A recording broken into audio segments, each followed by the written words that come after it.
नमस्कार। दिव्यांगम चैनल पर आज आपका फिर स्वागत है।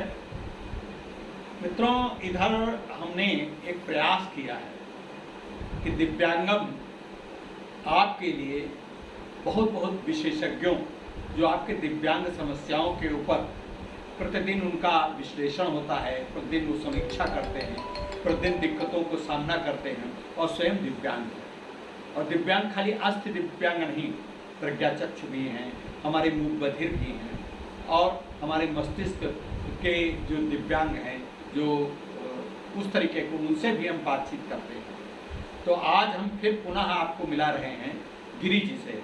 गिरी जी से आपने पहली बार मिले थे पिछली बार, आज फिर मिला रहे हैं। गिरी जी सचिवालय में काम करते हैं और दिव्यांग समस्याओं के ऊपर उनका व्यापक अध्ययन है और दिव्यांग समस्याओं के ऊपर उनके समाधान भी हैं। वो कोई पूर्वाग्रह युक्त नहीं, सरकार की आलोचना इसलिए नहीं करते कि आलोचना करनी, जहाँ पे दिक्कतें हैं वहाँ पर ही वो अपनी बात करते हैं, अपनी परेशानियाँ बताते हैं। सरकार की जो अच्छाइयाँ हैं उनका भी गुणगान करते हैं, जो अच्छा काम करते हैं वहाँ पे अच्छाई बात करते हैं, जहाँ पे उनको दिक्कतें महसूस होती हैं, दिक्कतें उनको नहीं, मतलब समष्टि के प्रतीक के रूप में, दिव्यांग समाज के प्रतीक के रूप में, प्रतिनिधित्व के रूप में जो उन्होंने देखा है, जो भोगा है, उसको आपके सामने साझा करते हैं। तो मिलते हैं मित्रों हम गिरी जी से। आदरणीय गिरी जी, नमस्कार। आज आप पूरा, मैं आभारी हूँ आपका। आप इस कुटिया पर दर्शन दिए और हमें वो मौका दिए जो तपस्या के रूप में हम काफ़ी लंबे समय से उससे जुड़े हुए हैं, समस्याओं से और समाधान की खोज में। मैंने आपका दिव्यांगन इसी चैनल पे डॉक्टर शकुंतला मिश्रा पुनर्वास विश्वविद्यालय का एक रिव्यू देखा था। आज मेरा मन है कि मैं उसी विषय में आपको कुछ जो और साइड इफेक्ट्स थे जो शायद आप वहाँ ना देख पाए या आपको आपसे नहीं दिखाया गया, उसके विषय में थोड़ा चर्चा करूँगा। बिल्कुल बिल्कुल स्वागत। पहली बात बताऊँ आपको कि सन 94 में उस समय राज्य मंत्री समाज कल्याण हुआ करते थे सुंदर सिंह बघेल साहब। 4 जनवरी को सर रॉबर्ट लुई ब्रेल के समारोह में हमारे यहाँ आए थे, हम लोगों ने आयोजित किया था राष्ट्रीय शीर्षण के मंच से। वहाँ पहली बार हम लोगों ने ये महसूस किया और महसूस कराया मंत्री जी को कि हमें अंधा न कह के, नेत्रहीन न कह के दृष्टिबाधित कहा जाए। और उसी समय एक मांग दिया था हमने कि राजकीय दृष्टिबाधित संस्थान यहाँ भी होना चाहिए, जैसे भारत सरकार ने राष्ट्रीय दृष्टिबाधिता संस्थान राजपुर और देहरादून में चलाया है, वैसे ही यहाँ चलाना चाहिए ताकि विशेषज्ञों के देख रेख में हमारा पुनर्वास, हमारा अध्ययन हो पाए। आप इस बात से सहमत होंगे कि विकलांगता, या जिसको आज परिष्कृत शब्दों में दिव्यांगता कहने लगे हैं जी, दिव्यांगता का मूल कारण होता है गरीबी और अशिक्षा। और गरीबी की बात मैं अभी बाद में करूँगा, पहले शिक्षा के महासागर की से मैं जोड़ने की कोशिश करूँगा। जो शकुंतला मिश्रा विश्वविद्यालय, पुनर्वास विश्वविद्यालय जो अब राष्ट्रीय स्वरूप में है, जब मैं देख रहा था बड़े चाव से, तो मुझे बताया गया, मैंने तो पढ़ा था जब ये स्थापित हुआ था कि 9 फैकल्टी और 29 संकाय हैं। डिपार्टमेंट ऑफ एजुकेशन जो थे उनके 29 विभाग हैं और 9 फैकल्टीज हैं। खैर उन्होंने 7 बताए, लेकिन आपको बताऊं कि विशेष शिक्षा वाले, देखिए दिव्यांगता के जो 21 प्रकार बना दिए गए, उसमें विशेष करके 2 सेगमेंट्स ऐसे हैं जिनके सुविधाओं पे, जिनके आरक्षण पे, जिनके और चीज़ों पर कोई असर नहीं पड़ा है, न सकारात्मक न नकारात्मक। वो हैं ऐसे लोग जो स्पेशल एजुकेशन, विशेष शिक्षा के पात्र हैं जी। और यूनिवर्सिटी जो गठित की गई थी वो उसी का विस्तारित रूप था। जैसा कि मिश्रा जी ने भी बार बार कहा कि ये एशिया का अपने आप में अद्वितीय विश्वविद्यालय है, लेकिन एक सोचने का विषय जरूर है कि विकलांग विश्वविद्यालय केवल यही नहीं है, इसी उत्तर प्रदेश में 2 विश्वविद्यालय हैं। जगत गुरु रामभद्राचार्य जी ने चित्रकूट में स्थापित किया है। जी। वो कथाबाज के अपने अपने सामर्थ्य से विश्वविद्यालय शुरू किया था उन्होंने, फ्रॉम बिगनिंग, पहली क्लास से लेकर के और यूनिवर्सिटी लेवल पे। जी। और आज उसके बाद जो है डॉक्टर शकुंतला मिश्रा विश्वविद्यालय की जो परिकल्पना थी, वो भी हमारे ही राष्ट्रीय निश्चय संघ के एक मांग पत्र पर हमारे आह्वान पर तब उस समय की मुख्यमंत्री जी बुलाई गई थी एक समारोह में, वो आई थी, उन्होंने घोषणा किया और जितने भी हमारे विद्यालय थे, विशेष विद्यालय, उनकी सीटों को दुगना करने और इस विश्वविद्यालय की स्थापना की बात कही थी। जी। अब प्रश्न ये है कि हमारी शिक्षा, विशेष शिक्षा क्या परिपूर्ण अवस्था में चल रही है? 29 विभाग हैं। वास्तव में विशेष शिक्षा के लिए कितने विभाग हैं? जी, कितने?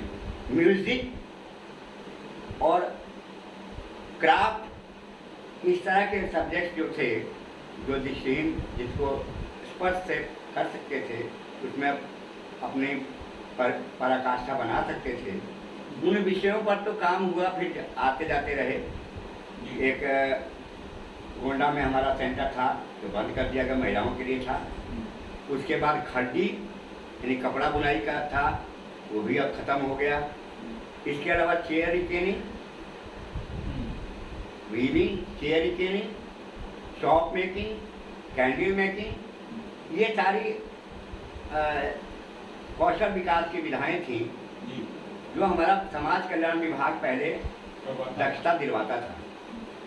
आप उस विश्वविद्यालय में गए, आपको बताया गया, दो बातें उसमें बड़ी खटकने वाली मुझे दिखी। एक तो आपने ये सवाल किया था क्या कोई आय की सीमा है, तो उस विषय को उन्होंने मोड़ दिया था। कहा था कि हम लोग आय प्रमाण पत्र मांगते हैं, ये नहीं बताया कि कितने आय वालों को आप सुविधाएं देंगे, लेकिन ये बताया शॉर्टकट तरीका एक कि MP MLA या सभासद से जो बनाया हुआ प्रमाण पत्र है उसे हम स्वीकार कर लेते हैं। यानी कि हमें आप क्या सिखा रहे हैं? तहसीलदार से बनवाने की जरूरत नहीं है। फिर अगर मान लीजिए हमारे लिए विशेष विद्यालय में पर्पल बाउंड होगा या मनी बाउंड होगा, यही तय नहीं कर पा रहे हैं हम, तो शिक्षा कैसे देंगे?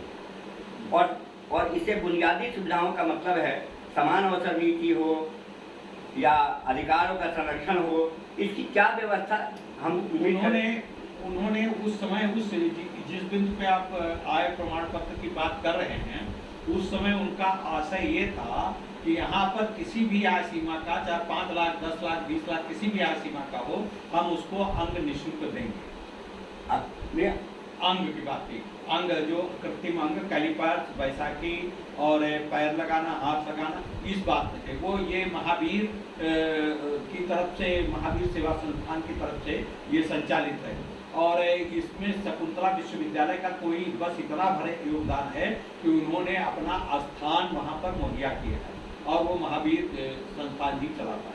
तो इस विषय में परिप्रेक्ष्य में बताया था, शकुंतला विश्वविद्यालय की तरफ से वो कुछ नहीं बता रहे थे।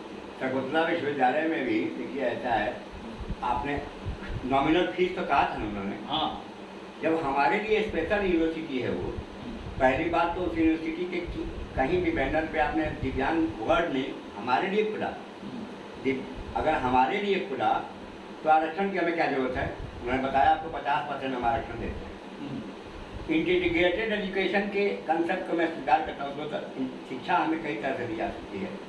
एक होता है समावेशी शिक्षा, एक होता है इंटीग्रेटेड एजुकेशन।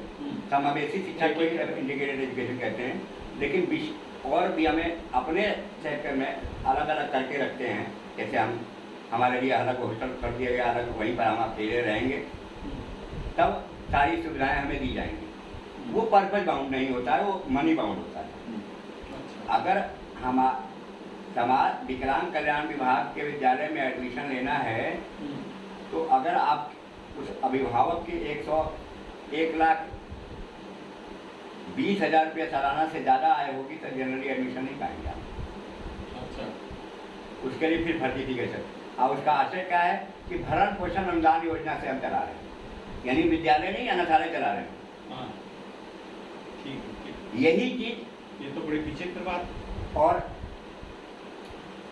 हमने वर्तमान सरकार के योगी आदित्यनाथ जी माननीय मुख्यमंत्री जी से हमने भेंट की थी 20 तारीख को, 20 सितंबर 2018 को। हमने एक मांग पत्र दिया, उसमें एक मांग शकुंतला विश्वविद्यालय में निःशुल्क शिक्षा का भी था। और उनके रजिस्ट्रार साहब उस मीटिंग में आए थे 29/11/2018 को। तब अपर मुख्य सचिव हुआ करते थे दिव्यांग डिपार्टमेंट के विभाग के महेश गुप्ता जी। महेश गुप्ता जी ने एक मीटिंग की, डिपार्टमेंट को बुलाया और उनको भी बुलाया था। तो हमने उनसे ये कहा था कि साहब आज ये तय हो जाना चाहिए कि आप निःशुल्क शिक्षा हमें दे पा रहे हैं, उसमें बाधा क्या आ रही है। पैसा कम पड़ेगा, इसी मीटिंग में पैसे की व्यवस्था मैं करूँगा। इतनी बड़ी बात तो बल्कि महेश गुप्ता जी ने कहा कि हम काहे के लिए बैठे, हम करेंगे व्यवस्था। उन्होंने रजिस्ट्रार साहब से पूछा था कि आप ये बताइए आपका बजट कितना आता है, कितना मांगते हैं, कितना मिलता है आपको, और जो कम पड़ रहा है बताओ वो बजट वो आपको हम देते हैं, लेकिन आप निःशुल्क शिक्षा दीजिए, ये उन्होंने कहा था।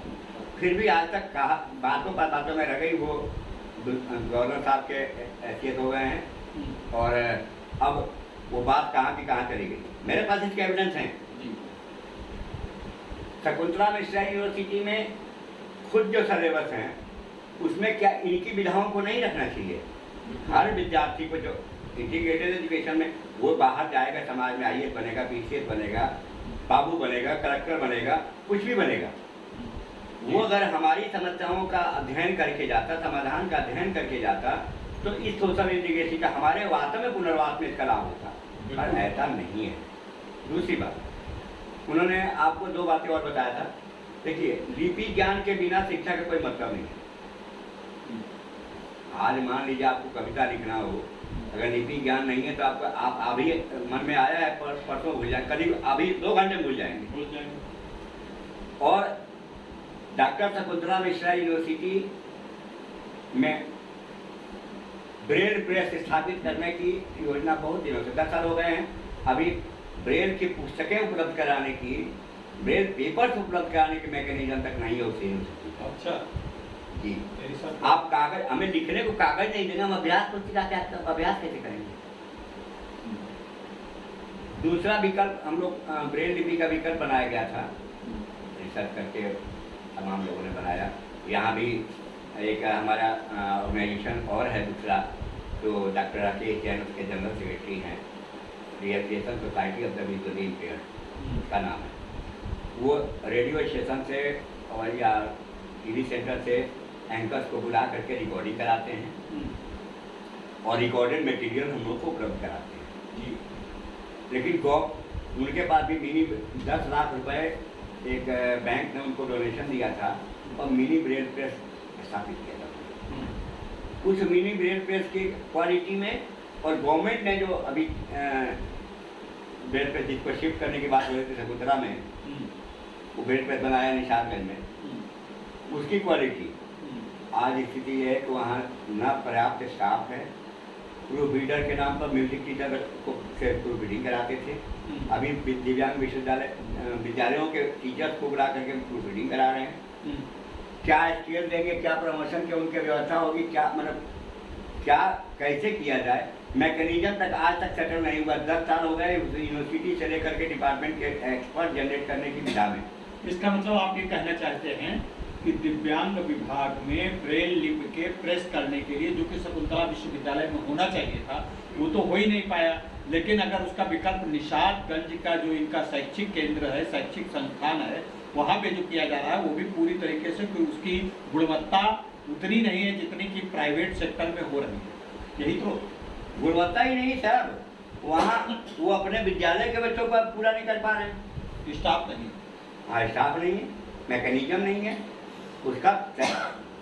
राजपुर और देहरादून में एकमात्र ब्रेल प्रेस हुआ करता था, इंडिया का पहला ब्रेल प्रेस जो है, और उसका वो मैनुअल था, आज तो कंप्यूटराइज हो गया है, का मैनुअल था।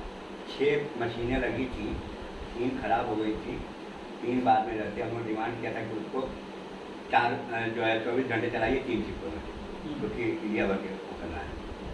ब्रेल पे सोशल ऑर्गेनाइजेशन चला रही हैं वो तो आपको अपने हिसाब से चलाएंगे, कोई पैसा लेके देगा, कोई ऐसे देगा, जी। कोई कुछ भी करेगा। जी। निर्वाचन आयोग ने इस बात पर ध्यान दिया कि एक ब्रेल मॉडल पेपर देता है। अच्छा।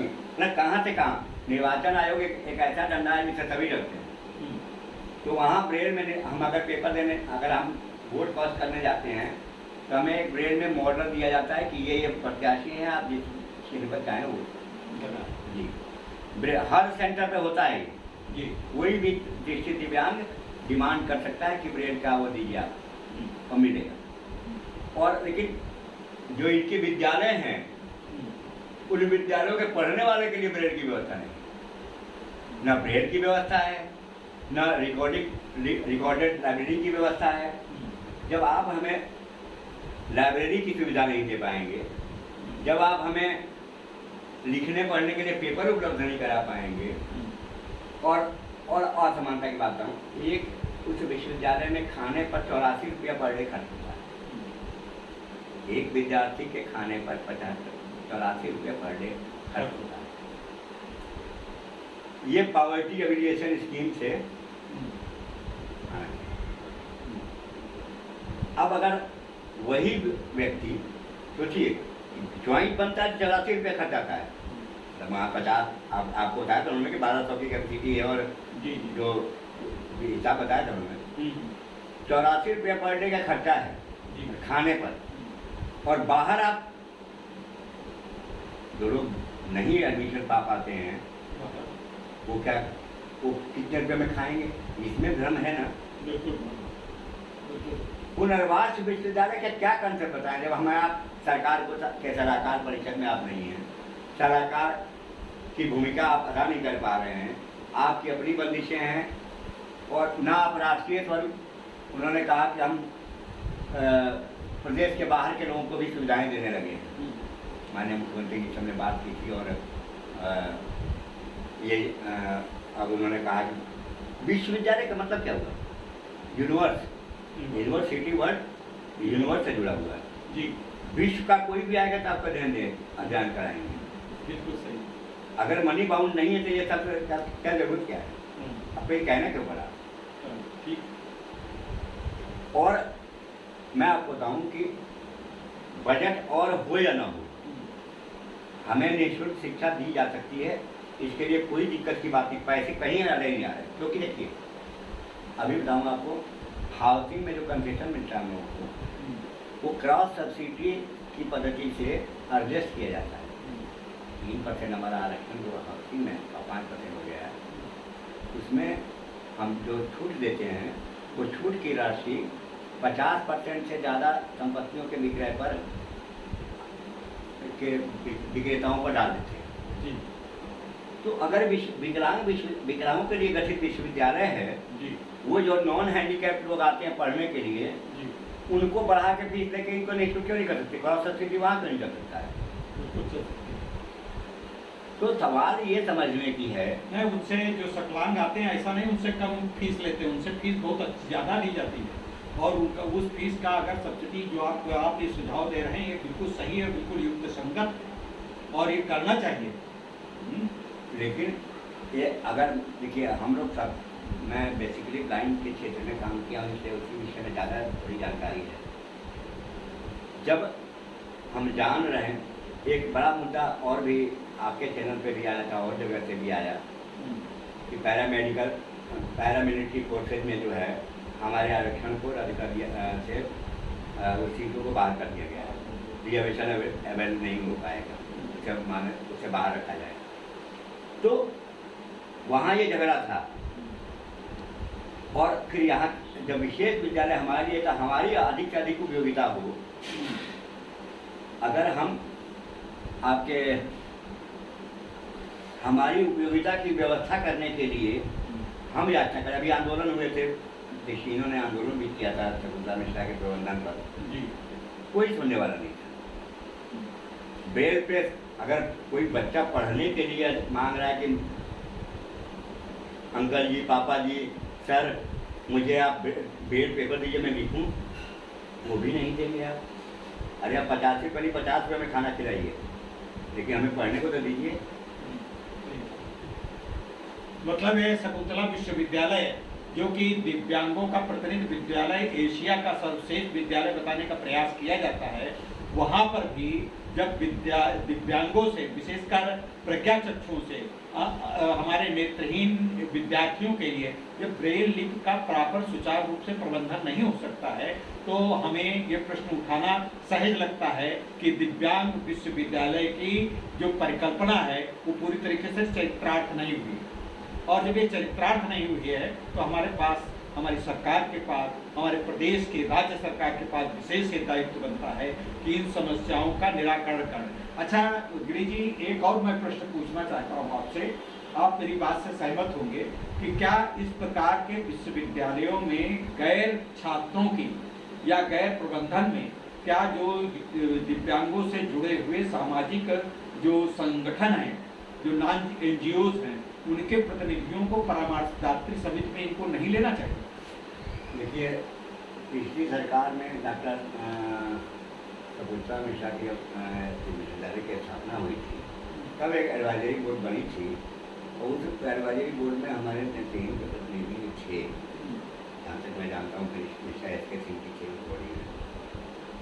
और सुझावों पर कोशिश जब तक लोग रहे तब तक अमल भी हुआ, कुछ काम करने की कोशिश की, लेकिन हम लोगों ने मेन जो चीज़ जब उठाने की कोशिश की तो दूसरे डिपार्टमेंट से रिलेटेड मामले आ रहे थे। जैसे आपने देखा होगा वहाँ हैवी ट्रैफिक है,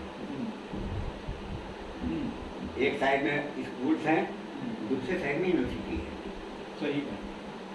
अब सोचिए कि अगर कोई ब्लाइंड छड़ी लेके जा रहा है और बेकाबू कोई ट्रैफिक आ गई, उसका सुगम्य व्यवस्था की जो मतलब अवधारणा है, बाधा रहित पथ होने की जो अवधारणा है, जब वहाँ नहीं है तो कहाँ होगा? बाधा रहित पथ से उनका मतलब ये सिर्फ इतना लगा लिया है कि हमको चढ़ने में, जीनों पे चढ़ने के लिए स्लोप बन जाए, उसको बाधा रहित पथ मानते हैं। मतलब वो जो बाधा जो आपने उठाई है, जो व्यवहारिक बाधा है, उसके लिए कुछ परिकल्पना या कोई इंफ्रास्ट्रक्चर या कोई नया विकल्प खोजने की आवश्यकता है। तो ये बातें तो आपने बहुत सही उठाई। मित्रों, गिरी जी के जो प्रश्न उठाए गए हैं, बड़ी विडंबना है कि शकुंतला विश्वविद्यालय, जिसको हम एशिया का सर्वश्रेष्ठ विद्यालय कहने का गौरवान्वित होते हैं, कहने के लिए गौरवान्वित होते हैं, और है भी, बहुत कुछ है वहाँ पे, बहुत कुछ बना है, लेकिन अभी बहुत कुछ करने की बात है। खाली बिल्डिंग का स्वरूप बड़ा व्यापक और बड़ा ग्लैमराइज हो जाए, उससे दिव्यांगता की परिस्थितियाँ और दिव्यांगता की समस्याएं दूर नहीं होती हैं। दिव्यांगों के लिए अभी इंफ्रास्ट्रक्चर की बहुत तेज़ी से ज़रूरत है। इंफ्रास्ट्रक्चर मीन्स दिव्यांगतों के लिए और भी बातें पता चली हैं, जैसे कि हमारे और कुछ छात्रों ने कहा कि दिव्यांग विश्वविद्यालय में एक से एक छात्राएँ हैं, एक से एक अच्छी पढ़ने में, खेल में, लेकिन उनको दिव्यांगों को के लिए बैडमिंटन में खेलने वाली व्हील चेयर नहीं मिल पाती। व्हील चेयर जिसकी कीमत 70,000 80,000 है, वो नहीं मिल पाती। तो इन सब चीज़ों को दायित्व बनता है, जबकि वो सरकारी है, प्रदेश सरकार का है, विशेषकर उसका दिव्यांग विभाग उसको संचालित करता है। तो दिव्यांग विभाग की उपेक्षा सर्वथा चिंतनीय है, और हम इसको निंदनीय नहीं कहेंगे। मन करता है निंदनीय का है, लेकिन निंदनीय करने से थोड़ा संकोच इसलिए होता है कि बहुत कुछ किया है शकुंतला विश्वविद्यालय ने, तो ये और बहुत कुछ करने की आवश्यकता है। जो बहुत कुछ किया है वो ऊँट के मुंह में जीरे के समान है, और इस ऊँट को खाने, दिव्यांगतों की समस्याओं रूपी ऊँट को अभी बहुत कुछ आवश्यकता है आगे बढ़ाने के लिए। तो इन्हीं बातों के साथ हम मिलते हैं अगली बार किसी नए विषय को उठाते हुए। हमारे ये गिरी साहब, पूरा नाम क्या है सर? वासुदेव गिरी। वासुदेव गिरी जी आगे भी आपसे मिलते रहेंगे। इनका बड़ा अध्ययन है और बड़ा समीक्षा, बड़ा विश्लेषण करते हैं। आगे आपकी समस्याओं का ये बेबाक ढंग से, बिना किसी लाग लगाव के, किसी बात बिना लाभ लपेट के, और खाली प्रज्ञा चक्षुओं के नहीं, सारे दिव्यांगों की समस्याओं को समान रूप से संतुलित ढंग से उठाने का प्रयास करते रहेंगे। समय समय पर ये वासुदेव गिरी जी से हम आपकी संपर्क करवाते रहेंगे, मुलाकात करवाते रहेंगे। बहुत बहुत धन्यवाद वासुदेव गिरी जी, नमस्कार। फिर मिलते हैं अगले हम किसी नए एपिसोड।